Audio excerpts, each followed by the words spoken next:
நம்ம Allu Arjun sir and director அட்லியுடைய காம்போல பேரலல் யூனிவர்ஸ் கான்செப்ட்ல வந்து ஒரு படம் ரெடி ஆக போகுது. இந்த படத்துடைய அனௌன்ஸ்மெண்ட் வீடியோ வந்து நேத்து ரிலீஸ் பண்ணாங்க.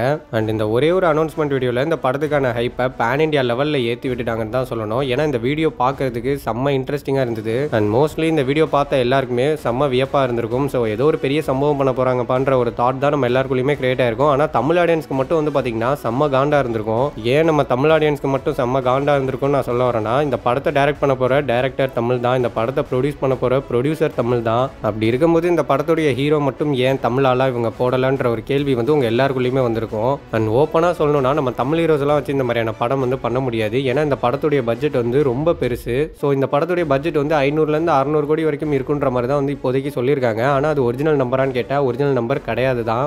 ஏன்னா எப்படியும் இந்த படத்தில் ஒர்க் பண்ண போற கேஸ்ட் அண்ட் க்ரூஸோட சேலரியே வந்து 400 கோடிக்கு மேலே வந்துடும் ஓவராலா. ஸோ அப்படி இருக்கும்போது பேலன்ஸ் இருக்கிற 200 கோடியிலலாம் இந்த மாதிரியான படம்லாம் எடுக்கிறதுக்கு சான்ஸே கிடையாது. எப்படியும் வந்து பார்த்தீங்கன்னா இந்த படத்துடைய பட்ஜெட் வந்து 800 to 1000 கோடி வரைக்கும் இருக்கும். ஸோ நம்ம குத்து மதிப்பாக இந்த படத்துடைய பட்ஜெட் வந்து 1000 கோடினே கூட வச்சுப்போமே. 1000 கோடி அளவுக்கு அல்லு அர்ஜுனை வச்சு படம் எடுக்கிறாங்க அப்படின்னா, ஸோ அல்லு அர்ஜுனுடைய கடைசி படமான புஷ்பா 2 வந்து 1800 கோடிக்கு மேலே கலெக்ஷன் பண்ணியிருக்கு. அந்த படம் இந்தியாவில் மட்டுமே 1000 கோடி ரூபாய்க்கு மேலே கலெக்ஷன் பண்ணியிருக்கு. அண்ட் அதே மாதிரி டைரக்டர் அட்லியுடைய லாஸ்ட் ஃபிலிமான ஜவானும் 1000 கோடிக்கு மேலே கலெக்ஷன் பண்ணியிருக்கு. ஸோ சன் பிக்சர்ஸும் இந்தியாவுடைய ஒரு பிக்கஸ்ட் ப்ரொடக்ஷன் கம்பெனி. ஸோ அவங்களுமே வந்து பார்த்தீங்கன்னா இப்போ கூலி அண்ட் ஜெயிலரில் பேக் டு பேக் 1000 கோடி கலெக்ஷன் கொடுத்தாங்க அப்படின்னா இந்த படத்துக்கான எக்ஸ்பெக்டேஷன் வந்து நெக்ஸ்ட் லெவலுக்கு தான் போகும். ஸோ இந்த மாதிரி ஒரு காம்போ இருக்கிறப்போ இவங்க 1000 கோடி பட்ஜெட் போட்டு படம் எடுக்கிறதுக்குலாம் யோசிக்கவே மாட்டாங்க. ஏன்னா இவங்க டார்கெட் பண்ணியிருக்கிற அமௌண்ட் வந்து கண்டிப்பாக 3000 கோடியாக இருக்கும். ஸோ 3000 கோடி இவங்களால அடிக்க முடியலன்னா கூட படம் வந்து நல்லாவே இல்லைனா கூட அசால்ட்டாகவே 1000 கோடி அடிச்சிடும். ஸோ போட்ட காசை எடுத்துருவாங்க. ஏன்னா எப்படியும் இந்த படம் ரிலீஸ் ஆகிறதுக்கு இன்னும் ஒரு 2-2.5 வருஷம் ஆகும். 2027 மிட் இல்லைனா லாஸ்ட்ல தான் இந்த படம் ரிலீஸ் ஆகும். அதுக்குள்ளே இந்த படத்துக்கான எக்ஸ்பெக்டேஷனை வந்து எக்ஸ்ட்ரீம் லெவலுக்கு எடுத்துகிட்டு போயிடுவாங்க.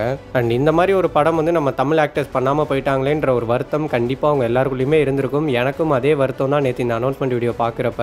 ஆனால் நான் இப்போ ஒரு விஷயம் சொல்லுவேன், தயவு செஞ்சு யாரும் தப்பாக எடுத்துக்கக்கூடாது. நம்ம தமிழில் வந்து 1000 கோடி பட்ஜெட்டில் வந்து ஒரு ஆக்டரை நம்பி ஒரு படம் பண்ணலாம் அப்படின்னா அது நம்ம ரஜினி சாராலையும் விஜய் சாராலையும் மட்டும்தான் பண்ண முடியும். அண்ட் நான் இப்போ இந்த மாதிரி சொன்ன உடனே உங்களில் நிறைய பேருக்கு தோணியிருக்கும், இவன் அனில் தானே அதனால தான் விஜய் வந்து அந்த லிஸ்ட்டில் வச்சுக்கிட்டான்ற மாதிரியான தாட் உங்களுக்குள்ளே வரலாம். ஸோ நான் அதுக்கு ஓப்பனாக சொல்லிடுறேன், நான் அனில் தான். ஆனால் நான் இது வரைக்கும் எந்த ஆக்டரையும் ஹேட் பண்ணதே கிடையாது. ஸோ நான் சொல்கிறது உண்மையாக இல்லையாங்கிறது நம்ம சேனலில் தொடர்ந்து பார்க்குற எல்லாருக்குமே தெரியும். நான் எல்லாருக்கிட்டையுமே என்ன சொல்ல வரேன் அப்படின்னா, நீங்கள் அக்செப்ட் பண்ணிக்கிங்கன்னு தான் சொல்ல வரேன். ஏன்னா ஒரு 15 வருஷத்துக்கு முன்னாடி விஜய் சாரோட எந்த படமும் வந்து பார்த்தீங்கன்னா பெருசாக ஓடவே இல்லை. அழகிய தமிழ் மகனில் ஆரம்பிச்சு ஸோ வேலாயுதம் வரைக்கும் எல்லாமே ஃப்ளாப்பு தான். உடனே நான் இந்த மாதிரி சொன்னோன்னே நண்பன்லாம் நல்ல படம் இல்லையா, வேட்டைக்காரன் நல்ல படம் இல்லையான்லாம் கேட்காதீங்க. நண்பன்லாம் வேலாயுதத்துக்கு அப்புறம் தான் வந்துச்சு. வேட்டைக்காரன் ஓரளவுக்கு ஆவரேஜான படம் தான், மற்ற எல்லாமே ஃப்ளாப்பு தான். அதுவும் இல்லாமல் அந்த டைமில் மெஜாரிட்டியாக விஜய் சார் பண்ண நிறைய படங்கள் வந்து ரீமேக் படங்கள் தான். ஸோ ஒரு கட்டத்தில் வந்து விஜயால ரீமேக் படங்கள் மட்டும்தான் பண்ண முடியும், சுயமாக ஒரு இட்டு கொடுக்க முடியாதுன்னு சொல்லி எல்லாருமே பயங்கரமாக கலாச்சாங்க. ஆனால் அந்த டைமில் விஜய் சாரோட ஃபேன்ஸ் வந்து விஜய் சாரை விட்டெல்லாம் கொடுக்கல. ஆனால் அந்த சுச்சுவேஷனை வந்து அக்செப்ட் பண்ணிக்கிட்டாங்க. அதே தான் நான் இங்கே வந்து உங்களை பண்ண சொல்கிறேன்.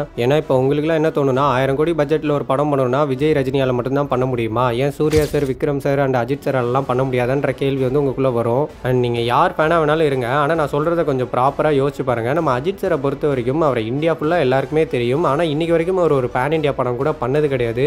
ஸோ அப்படி அவர் பண்ணால் மட்டும்தான் வந்து பார்த்தீங்கன்னா அவருடைய படத்தை போயிட்டு இந்தியா லெவலில் எல்லா ஆடியன்ஸுமே தேட்டரில் போய் பார்ப்பாங்க.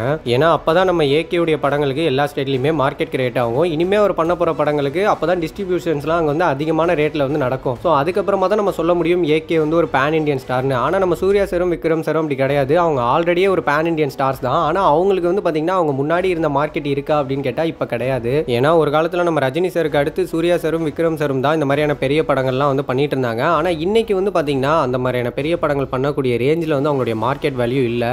அண்ட் ஃபைனலாக நான் சொல்ல வரது என்னன்னா, இது இப்படியே இருக்க போகிறது இல்லைன்னு தான் நான் சொல்ல வரேன். ஏன்னா இவங்க 3 பேரும் வந்து கண்டிப்பாக இன்னும் ஒரு 2 படம் நல்லா பண்ணாங்க அப்படின்னா இவங்க 3 பேரோட மார்க்கெட் வேல்யூவும் இன்க்ரீஸ் ஆக தான் போகுது. ஆனால் பட் இப்போதைக்கு நம்ம விஜய் சாரையும் ரஜினி சாரையும் கம்பேர் பண்ணுறப்போ இவங்களுடைய மார்க்கெட் வேல்யூ கம்மியாக இருக்குன்னு தான் நான் சொல்ல வரேன். நான் எந்த இடத்துலையுமே விஜய் சாரையும் ரஜினி சாரையும் கம்பேர் பண்ணுறப்போ மற்ற ஆக்டர்ஸ்லாம் ஆளே கிடையாது, மற்ற எல்லாரும் வேஸ்ட்டுன்னு நான் வந்து சொல்லவே கிடையாது, அப்படி சொல்ல போகிறதும் கிடையாது. ஸோ சினிமாவை பொறுத்த வரைக்கும் நம்மளால் அப்படி சொல்லவும் முடியாது. அதுவும் நம்ம இண்டஸ்ட்ரியில் உள்ள டயர் ஒன் ஆக்டர்ஸுடைய மார்க்கெட் வேல்யூலாம் வந்து பார்த்தீங்கன்னா ரோலர் கோஸ்டர் மாதிரி தான், ஏறும் இறங்கும். அது வந்து எந்த ஒரு விதத்துலையும் வந்து ஆச்சரியப்படுறது கிடையாது. ஸோ அதை தான் நான் அவங்க எல்லாருமே புரிஞ்சுக்க சொல்கிறேன். இன்னைக்கு காலகட்டத்தில் நம்ம இண்டஸ்ட்ரியில் வந்து பெரிய படங்கள் பண்ணக்கூடிய ஸ்டேஜில் இருக்கிறது 2 ஆக்டர்ஸ் தான், ஒன்று ரஜினி சார் இன்னொன்று விஜய் சார். ஆனால் இதில் மாஸ் என்னன்னா, இன்னைக்கு வரைக்கும் நம்ம இண்டஸ்ட்ரியில் ஒரு பெரிய படம் வருது அப்படின்னா இந்த படத்தை ரஜினி பண்ணியிருக்க கூடாதுன்ற ஒரு கேள்வியை வந்து நம்ம எல்லாருக்குள்ளேயுமே எழுப்புறாருல. ஸோ அந்த ஒரு ட்ரஸ்ட்டை கிரியேட் பண்ணியிருக்காரு. ஸோ அந்த மனுஷன் 74 வயசு ஆகுது. ஸோ இன்னைக்கும் நம்ம இண்டஸ்ட்ரியில் ஒரு பெரிய படம் வந்தால் இந்த படத்தை நம்ம தலைவர் பண்ணியிருக்க கூடாதுங்கிற ஒரு தாட் வந்து நம்ம எல்லாருக்குள்ளேயே கிரியேட் ஆகுதுல.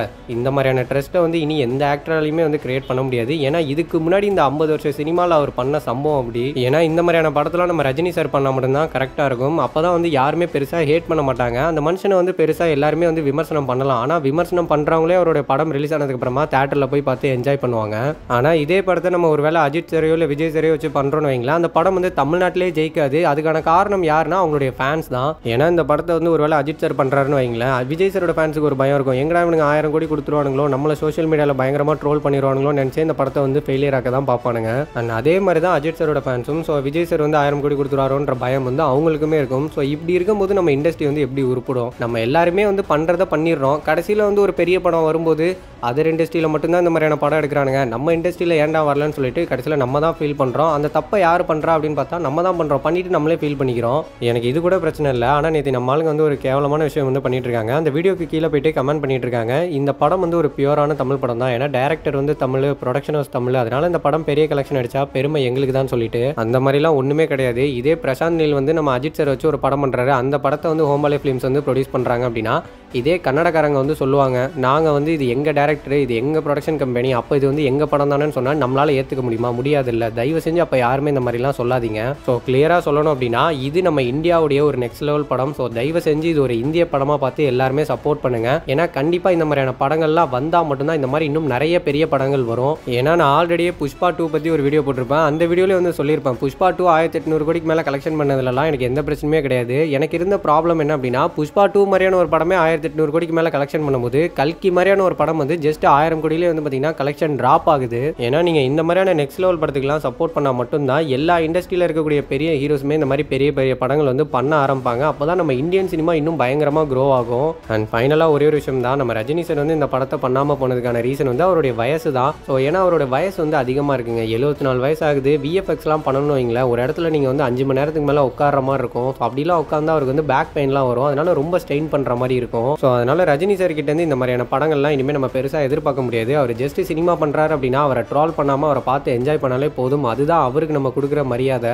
ஆனால் விஜய் சாரை பொறுத்த வரைக்கும் கண்டிப்பாக அவர் இந்த படத்தை வந்து பண்ணியிருக்கலாம். அட்லீஸ்ட் ஒன் டைமாவது இந்த ஸ்டோரியை சொல்லி அவர் அப்ரோச் பண்ணியிருந்திருப்பாரு. என்ன கேட்டால் இந்த கோட்டு ஜனநாயகன்லாம் அவர் பண்ணாமல் லியோ முடிஞ்சதுக்கு அப்புறமா உடனே அவர் இந்த படத்தை சைன் பண்ணி பண்ண ஆரம்பிச்சிருக்கலாம். ஏன்னா இந்த வருஷம் அவருக்கு படமே இல்லை. லாஸ்ட் இயர் கோட் ரிலீஸ் ஆச்சு, கோட் ரிலீஸ் ஆனதுக்கு ரிலீஸ் ஆகாமே இருந்திருக்கலாம். இந்த 2 வருஷம் கேப்பில் வந்து கரெக்டாக இந்த படத்தை பண்ணிட்டு இடையில அவருடைய பாலிடிக்ஸ் வரைக்கும் அவர் வந்து கரெக்டாக பார்த்துருந்துருக்கலாம். ஒரு வேளை அவர் இந்த படத்தை பண்ணியிருந்தாருன்னா ஸோ இண்டஸ்ட்ரியை க்ரோ பண்ண மாதிரி ஒரு படமும் பண்ணியாச்சு, 1000 கோடிக்கு மேலே கலெக்ஷனும் கொடுத்தாச்சு, ஃபேன்ஸை மட்டும் இல்லை எல்லாரையுமே சாட்டிஸ்ஃபேக்ஷன் பண்ணிட்டு தாராளமாக இவர் அரசியலுக்கு போயிருக்கலாம். ஆனால் அவராலையுமே இந்த படம் பண்ண முடியல அப்படிங்கிறதா எனக்கு வந்து வருத்தமாகவே இருக்குது. ஸோ என்ன பேசி என்ன பிரயோஜனம்? இந்த படத்தை இப்போ பண்ண போகிறது அல்லு அர்ஜுன் சார் தான். ஸோ கண்டிப்பாக நம்ம ஆக்டர்ஸுடைய படங்களுக்கு நம்ம என்ன ரெஸ்பான்ஸ் கொடுப்போமோ அதே ரெஸ்பான்ஸை வந்து நம்ம இந்த படத்துக்கு கொடுக்கணும். ஏன்னா என்னதான் அட்லி வந்து இந்த படத்தை டைரக்ஷன் பண்ணாலுமே ஜவானும் இதே மாதிரி தான் பண்ணார். ஆனால் ஜவானுக்கு வந்து பார்த்தீங்கன்னா தமிழ்நாட்டில் 25 கோடியோ 30 கோடியோ தான் கலெக்ஷன் வந்துச்சு. ஆனால் இந்த படத்துக்கு கண்டிப்பாக தமிழ்நாட்டில் மட்டுமே 100 கோடிக்கு மேலே கலெக்ஷன் வந்தே ஆகணும்.